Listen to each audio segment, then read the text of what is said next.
So many twists and turns. Cheryl, thank you very much for that. Now, 10 people accused of breaking into a defence firm's Bristol site will stand trial next year. More than £1 million of damage was caused at Elbit Systems in Patchway last month. Palestine Action claimed responsibility, saying the facility was involved in supplying the Israeli military. They'll appear at the Old Bailey for a plea hearing in January. Now, serious illnesses like kidney failure don't tend to be associated with children and young people all that much, do they? But a teenager from Yeovil was diagnosed with end-stage renal failure after doctors initially failed to recognise the signs. Now, Lilly is trying to raise awareness of the disease, and Ross Pollard managed to catch up with her and her family. Watching her go off in an ambulance on to Bristol is every parent's worst nightmare. She's only 14 and has experienced more than most adults have.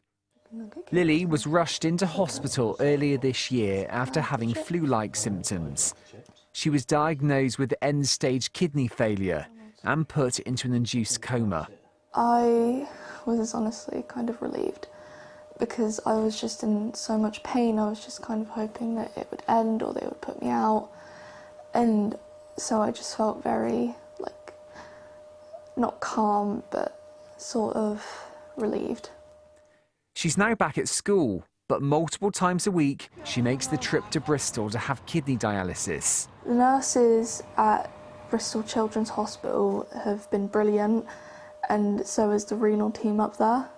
It's been a shock to her family. It's every parent's worst nightmare. Sat there talking to you whilst you were in a coma, telling you how much I loved you and proud of you I am. There is a significant group of children that can go into kidney failure from the first days of life. I mean, we look after children on the neonatal unit who go into renal failure in the first days of life, all the way up to 18 years of age. So it's rare, but it's a significant problem. Lilly now wants to raise awareness of how teenagers can be affected by the condition. You hear about other stuff going on in children, but you don't hear about kidney failure. What I want to do is to make sure that the children like me and Aaliyah and all the other children that I know who are on dialysis, they don't feel so alone. A wise head on young shoulders. She may still be at school, but Lilly wants to be a renal expert herself one day. Ross Pollard, BBC Points West in Yeovil.